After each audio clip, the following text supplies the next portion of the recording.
Kali ini saya akan membawakan materi mengenai larutan non-elektrolit. Sebelum itu, perkenalkan nama saya Dewi Jafar dengan NIM 21010600006. Pada poin-poin yang akan dibahas yaitu definisi larutan, jenis-jenis larutan, proses pelarutan, dan komposisi larutan. Larutan merupakan campuran homogen yang terdiri dari dua zat atau lebih. Suatu larutan terdiri dari zat terlarut, solut, dan pelarut solvent. Zat yang jumlahnya banyak biasanya disebut pelarut, sementara zat yang jumlahnya sedikit disebut terlarut. Tetapi ini tidak mutlak, bisa saja ada zat yang lebih sedikit sebagai pelarut tergantung pada keperluannya. Contohnya di sini ada 25 gram etanol dalam 100 gram air, di mana air disebut pelarut dan etanol disebut sebagai zat terlarut, dan contoh lain yaitu sirup. Selanjutnya ada jenis-jenis dari larutan. Yang pertama, larutan ideal dan non-ideal. Larutan ideal dalam zat terlarut ionik didefinisikan sebagai larutan yang ionnya dalam larutan bergerak bebas satu sama lain dan baku tarik hanya terjadi dengan molekul pelarut.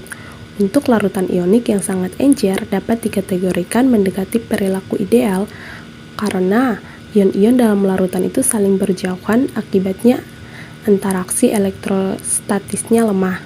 Contohnya itu seorang perenang dalam kolam renang yang berenang sendirian. Nah, pada seorang perenang ini, dia memberikan sumbangan terhadap konsentrasi kolam sepenuhnya dalam kolam renang. Jika terdapat 25 perenang dalam kolam itu, keefektifan masing-masing perenang akan menjelajah kolam turun akibat dari tabrakan atau desakan suatu sama lain, sehingga keefektifan konsentrasi akan lebih kecil dari 25 perenang kolam yang seharusnya. Ya, contoh soalnya mana di antara zat berikut yang mendekati sifat larutan ideal?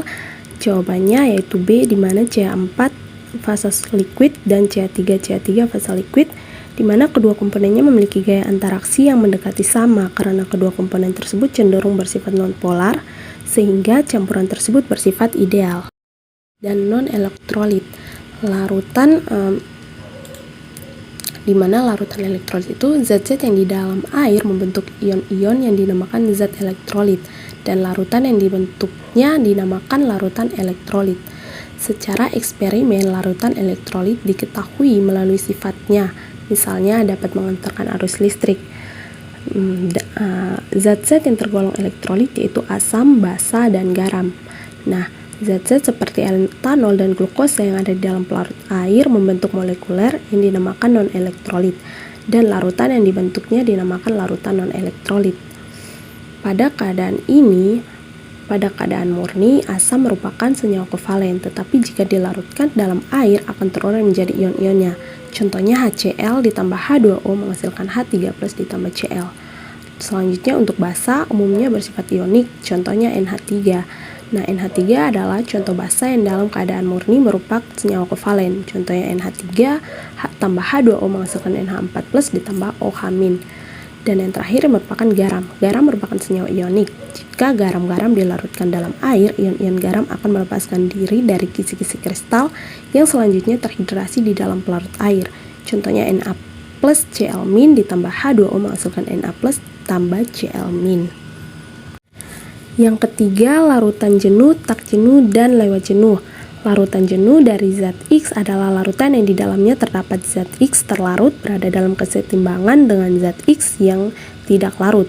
Untuk membuat larutan jenuh NaCl dalam air pada 25 derajat Celcius, kita menambahkan NaCl berlebih ke dalam air dan mengaduknya sampai tidak ada lagi NaCl yang melarut. Lalu larutan jenuh NaCl pada 25 derajat Celcius mengandung 36,5 gram NaCl per gram air. Penambahan NaCl berikutnya ke dalam larutan jenuh tidak akan mengubah konsentrasi larutan. Selanjutnya, larutan tak jenuh. Nah, larutan tak jenuh mengandung zat terlarut dalam konsentrasi lebih kecil daripada larutan jenuh.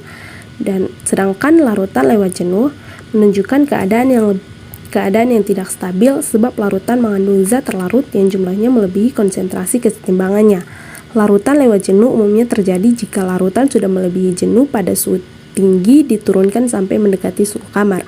Misalnya natrium asetat dengan mudah dapat membentuk larutan lewat jenuh dalam air. Pada suhu 20 derajat Celcius, kelarutan natrium asetat mencapai jenuh pada 46,5 gram per 100 gram air. Sedangkan pada 60 derajat Celcius, garam natrium asetat mencapai jenuh dalam 100 gram air sebanyak 80 gram.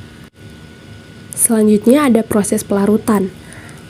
Dalam membahas pelarut zat cair dalam cair lainnya, banyak ilmuwan kimia mengemukakan istilah like dissolved like sebagai prinsip umum untuk menyatakan pelarut. Istilah ini mempunyai makna bahwa zat-zat cair yang mempunyai struktur serupa akan saling melarutkan satu sama lain dalam segala perbandingan. Oleh sebab molekul-molekul zat cair yang dicampurkan mempunyai gaya tarik antar molekul saat sama atau hampir sama dalam jenis maupun kekuatan ikatannya. Yang kedua, pelarutan pada cair. Nah, pada pelarutan pada cair, zat padat umumnya mempunyai pelarutan terbatas dalam pelarutan cair.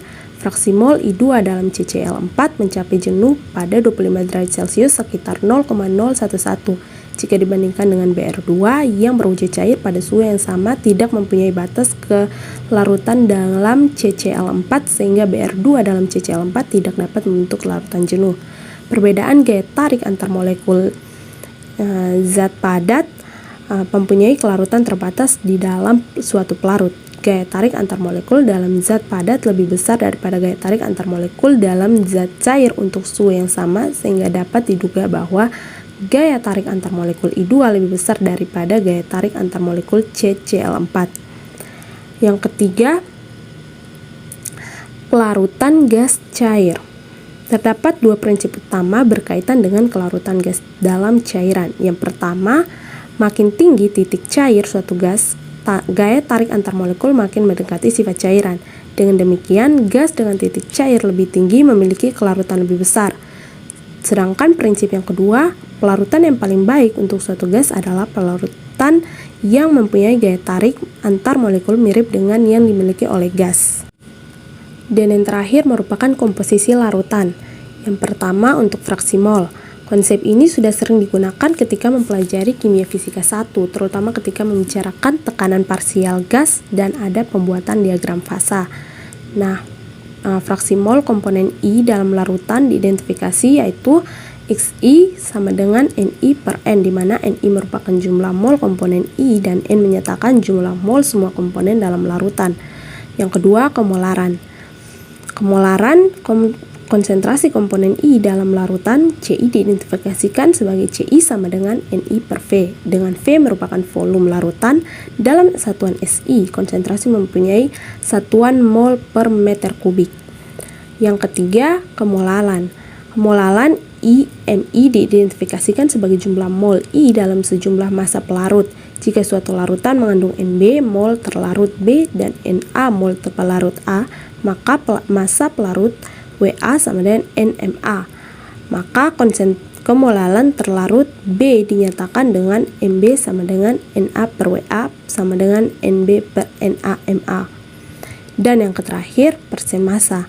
Persen massa suatu terlarut B dalam larutan dapat diidentifikasi dengan persen massa B sama dengan Wb per W dikali 100%. Dengan Wb massa terlarut B dan W massa total larutan.